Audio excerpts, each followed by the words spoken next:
Le roi Kaba. Nous n'avons malheureusement pas suffisamment d'informations précises concernant la vie de Kaba. Je ne peux vous parler que des légendes, parce que nous, qui sommes nés ici dans la Takora, nous avions l'habitude d'aller galoper dans les montagnes et tout ça là. Et il nous arrivait de découvrir donc des espèces de cases rondes, des restes de cases rondes activement bâties. On a interposé des pierres, on les a surmontées les unes sur les autres, juste pour habiter pendant un certain temps. Donc à partir de là, nous avons cherché à savoir pourquoi ces cabanes sur les montagnes. Et c'est ainsi qu'on nous a expliqué qu'il y avait un résistant dont on entendait déjà le nom à travers les chansons, parce que pour être brave, on te comparait à Kaba. Il appartient à la famille des Okoma de l'ethnie Nateni. Et chez nous, par exemple, les Wama, on disait Borokaba. Donc, Borou, c'est les Natemba. Et Borokaba, ça veut dire le Kaba des Natemba.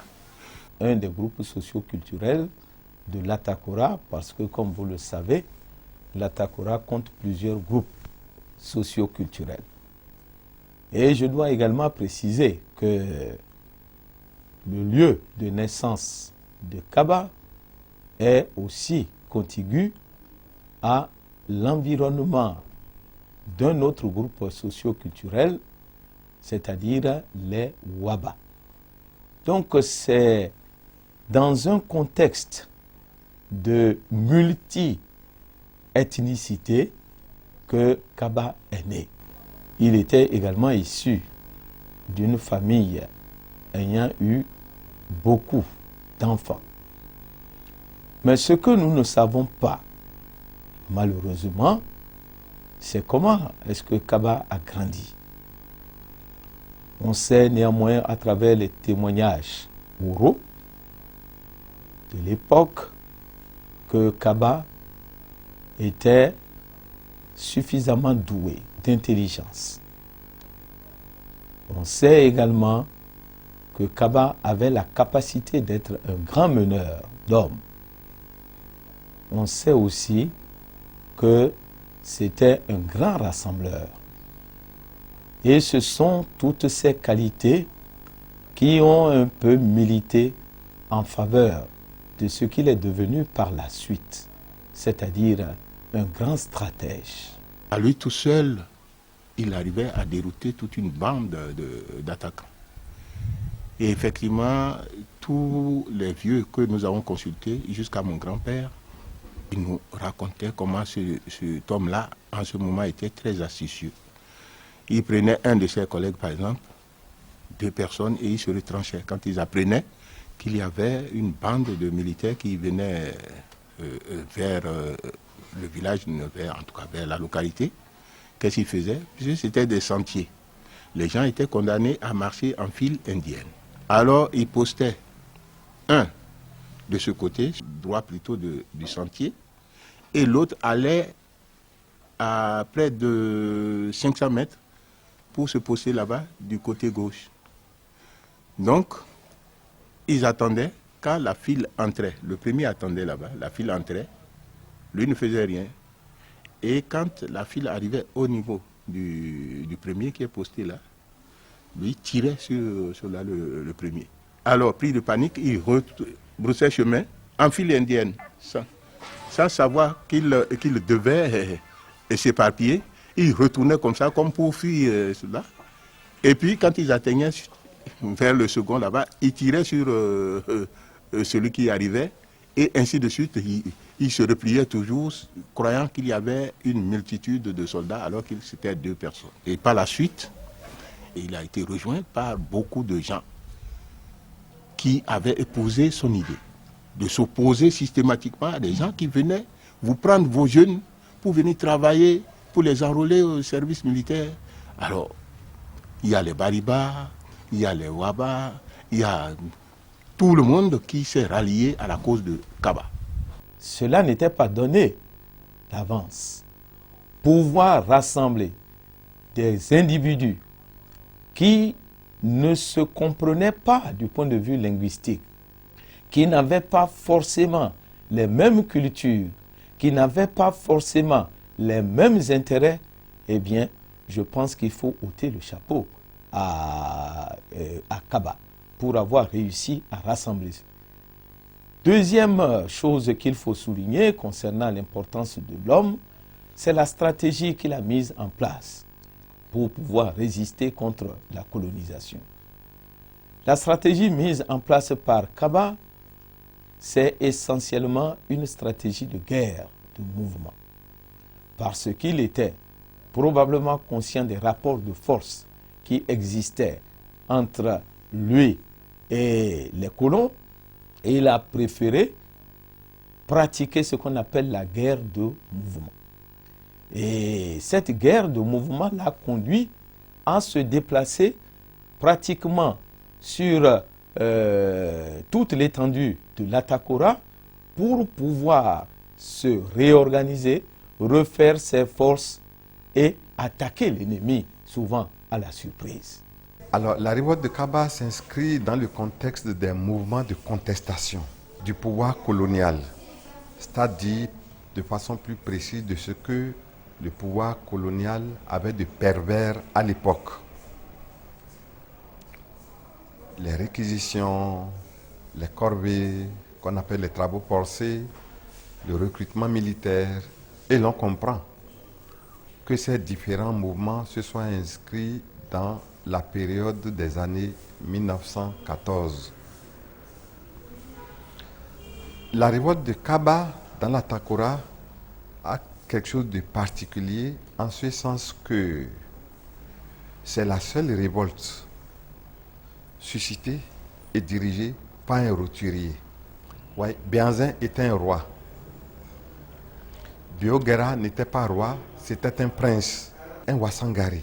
Il était Wassangari et les Wassangari étaient habitués au métier des armes, c'est-à-dire que c'était des nobles qui se déplaçaient beaucoup, qui s'adonnaient à beaucoup de razzias, à beaucoup de pillages. Donc ils étaient habitués à ce genre d'exercice. Kaba était un simple roturier, un paysan qui s'occupait de ses activités agricoles et qui a eu une conscience si aiguë des méfaits de la colonisation à l'époque qu'il a décidé donc de se révolter et de prendre la tête de cette vaste contestation qui a embrasé tout la Takora de l'époque.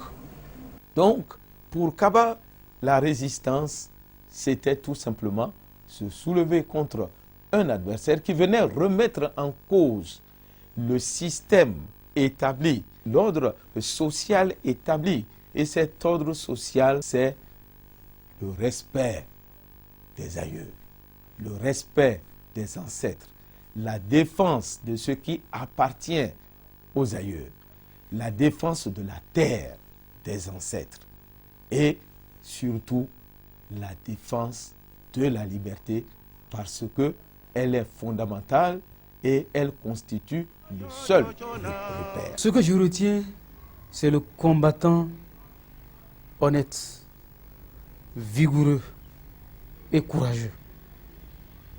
C'est celui-là qui a dit non à l'exploitation de l'homme par l'homme et surtout à la colonisation de ces populations, n'est-ce pas, par le blanc. C'est celui-là qui a su dire aux populations locales la liberté est la première chose qu'un homme, qu'un être humain doit défendre dans la vie. C'est ce que je retiens de Kaba. Il m'en souvient toujours que sur ton front plissé de la Takora, tu portes jusqu'à ce jour les traces de Kaba. Ce fils au regard d'oiseau de proie, doué d'une intelligence alors impressionnante, qui a démantelé les troupes ennemies par la pratique de la guérilla. De ton nom à Fiuta, il a semé l'angoisse au sein des troupes envahissantes à l'aide de ses flèches aux 1000 vertus. Les traîtres étaient aussi avec Kaba. Mais il accepta la mort à Dataori et avec lui tous ses guerriers. Ils ont refusé de se rendre et ont combattu jusqu'à la dernière goutte. Oh, chona, yo, yo, chona. Mais dans la légende, il est dit que Kaba n'est pas mort. Kaba, finalement, quand ça a chauffé comme ça, il a disparu. Les gens, les populations qui croyaient en l'invincibilité de Kaba ne pouvaient pas admettre qu'il était mort. Et elles ont toujours dit que Kaba a disparu, il s'est volatilisé. C'est qu'il est dit que Kaba était doué de forces occultes. Et ce sont ces forces occultes qui lui permettaient de disparaître de temps en temps. Et lorsqu'il décochait également ses flèches, la tradition retient que ces flèches transperçaient plusieurs adversaires à la fois. Mais là, l'historien ne peut que constater ce que dit la tradition orale. Nous n'avons pas de preuves suffisantes pour étayer cela. C'est uniquement à travers les documents que l'on sent que effectivement Kaba a été tué. Et pour la petite histoire, lorsque le commandant Renard a envoyé le cablogramme pour annoncer que Kaba était mort, le général Goulet, quand il a reçu le document, il a annoté en marge, cette fois-ci c'est bien fait. Mais tout ça vient corroborer l'idée selon laquelle Kaba était un grand meneur d'hommes, un grand stratège et quelqu'un qui rassemblait beaucoup, quelqu'un qui avait beaucoup de courage. Et ce sont ces qualités qui ont été à la base du mouvement de résistance qu'il a conduit à partir des années 1915.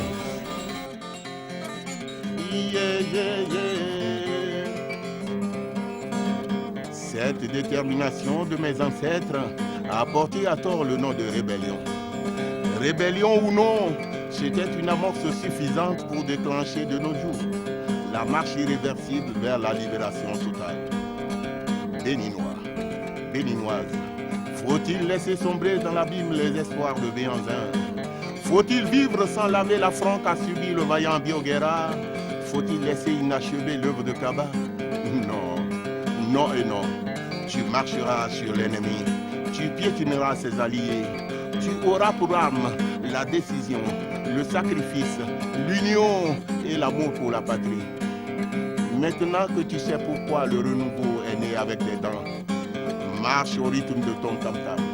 Prends ta houe et ton coucou, ton arc et tes flèches, et en avant pour la reconquête de ta dignité, très longtemps bafouée.